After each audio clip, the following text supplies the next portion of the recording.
The CDC statistics demonstrate dramatic declines in the vaccine-preventable diseases when compared with the pre-vaccine era. Smallpox has decreased by 100% in the U.S. and varicella has decreased by 96% in the U.S. Well, let me tell you how vaccines prevent diseases. Vaccines reduce the risk of infection by working with the body's natural defenses to help it safely develop immunity to disease. What would happen if we stopped vaccinations?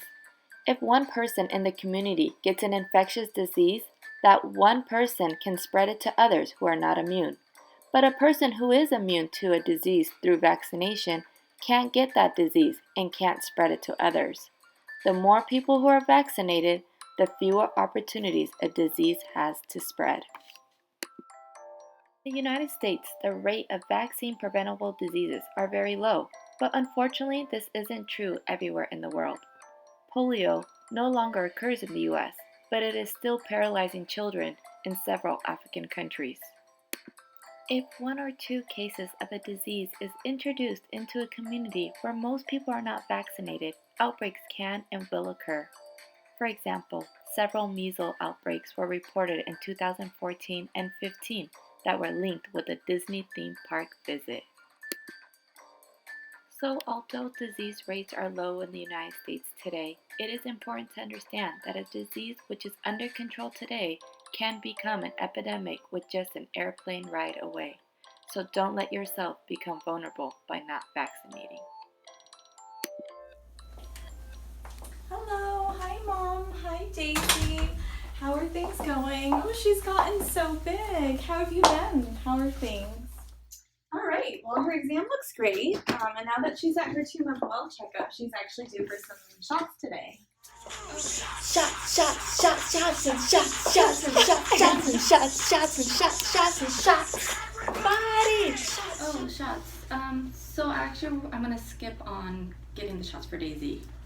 Can I ask you why you don't want her to get her vaccines today? Yeah, well, there's just so many different possible side effects, and I don't even know what all the vaccines are for, really. Okay, well, I actually have a handout here that has all the vaccines listed that are due with some information about each one. We can go ahead and review some highlights about the shots. Oh my goodness, there's a lot of shots here listed. I'm not really comfortable with Daisy getting all her shots at once. I understand, yeah. Well, good news is the rotavirus vaccine is actually not a shot. It's an oral vaccine given by mouth, and that is to prevent a virus that causes diarrhea and vomiting, which can lead to dehydration, which can be very severe for infants at Daisy's age. As far as the side effects go, they're generally mild symptoms such as fussiness, fever, diarrhea, and this is common really with any vaccine. Oh, so it's by mouth. I mean, that's such a relief, really, so that's good. And then the side effects you mentioned, those are really manageable. So what other vaccine would be necessary for Daisy? Well, I think all of the recommended scheduled vaccinations are important, but another pertinent one is the Hib vaccine, and that's a shot. I actually have a handout here for you to review for that. It prevents Hib, which is Haemophilus influenza type B disease, and that produces no symptoms in children until it's spread to the bloodstream or the lungs, and by that time it's can cause lifelong disability or be fatal. So that's why the Hib vaccine is such an important one. Oh, wow. I mean, that's so scary. I don't want to continuously worry about Daisy. I mean, I really, really just want Daisy to be healthy. So I understand that the Hib vaccine is very necessary and very important. But I also heard that it can cause autism. Is that true?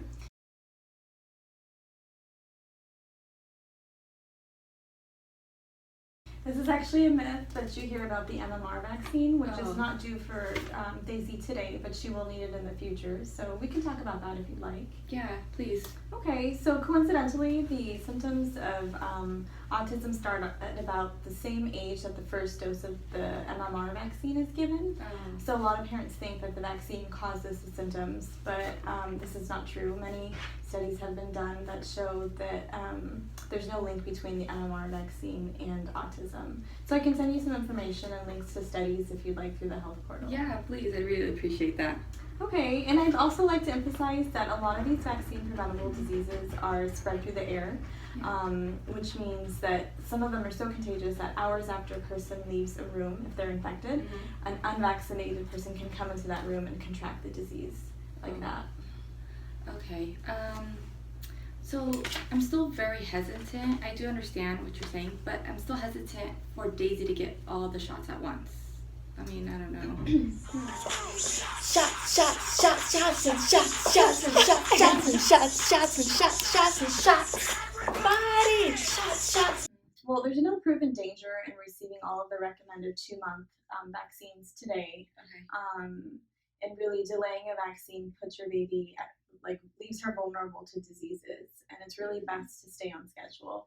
But if you're really uncomfortable, then we can give some of them today, some of the vaccines, and then I'll schedule you to come back in 2 weeks to get the remaining. Oh, okay. Yeah, I'd really like to break it up. Okay, and I truly believe that the risk of disease is much greater than any risk posed by these vaccines. Daisy receiving these vaccines gets her life off to, a great start for a healthy life. I truly hope so too. Okay, well, I'm going to go grab the consent forms, and then my assistant will be in to give the shots. Okay.